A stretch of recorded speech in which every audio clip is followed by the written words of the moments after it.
July 2014. Here's my 2 cents review on season 1 of All in the Family, which started in January of 1971. So that's 43 years ago. The show started when I basically was long before I was even born.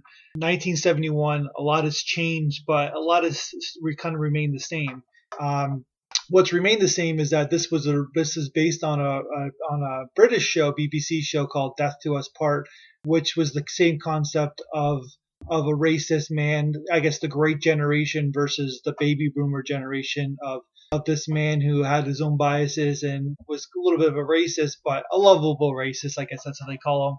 And of course, his son-in-law is part of the baby boomer generation who became a bit of a hippie and a little bit of an idealist and was, anti-war, anti-Vietnam War at the time versus pro-Vietnam War at the time, because the Great Generation came from World War II, so they figured that the government kind of knew what they're doing in terms of, in broad strokes way, in terms of war and foreign policy. So Death to Us Part, if you go back and watch Death to Us Part, it's kind of interesting to watch those episodes because it's much stronger in terms of content, in terms of racism, in terms of anger, than it is in All in the Family, which is All in the Family is a little bit on the lighter side, but which makes this a landmark show, and makes this a landmark show in many regards, is that this is the show that kind of like set up a sitcom, but it had serious issues and it brought serious issues to the platform. So season 1, and we'll get to the later seasons later on, but basically 13 episodes,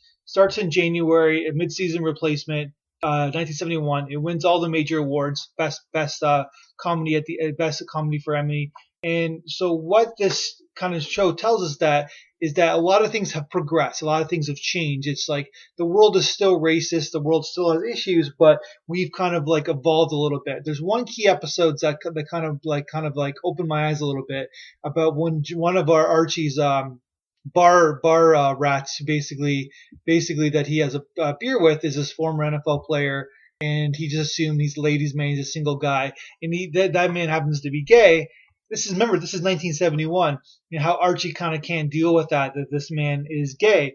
But at the same time, it's like that episode could have been played in 2014 at a bar in Queens, and it could have been the same kind of content, which all the other things are going to be different. All the other kind of analysis of racism, analysis of stereotypes, analysis of how kind of the world works and how the government works would all be different in the kind of last 43 years. But that scene is exactly the same. So even though there's gay rights has progressed considerably in 43 years, it hasn't really evolved from a social context way as much as we kind of think. So basically watching these episodes are kind of great. I can't believe that they even brought up a miscarriage in one of the episodes of season 1.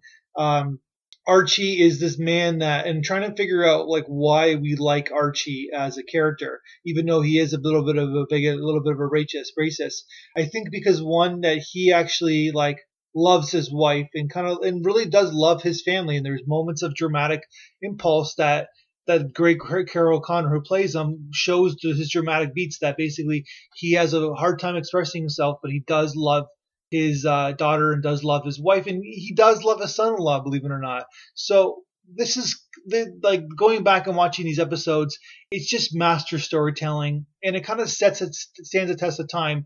One basic set, one chair, one wife, one daughter, one son-in-law, and it's a clash of the two ideals, and both of them are wrong in many ways. It's like the world is not as black and white as Mike think it is, and it's not nearly as black and white as Archie is. But it tells you that we are scared of change, and that's what we end up kind of making these conventions that basically that will leave us in our little vacuum. So I'll get onto in season 2. I just want to throw out season 1 of All in the Family. Kind of brilliant going back and watching the episodes, and it does stand the test of time, and there's a lot to learn as a storyteller as well. It's a grounded show, it's a real show, but it's funny and it has something to say. That's great storytelling. That's my review.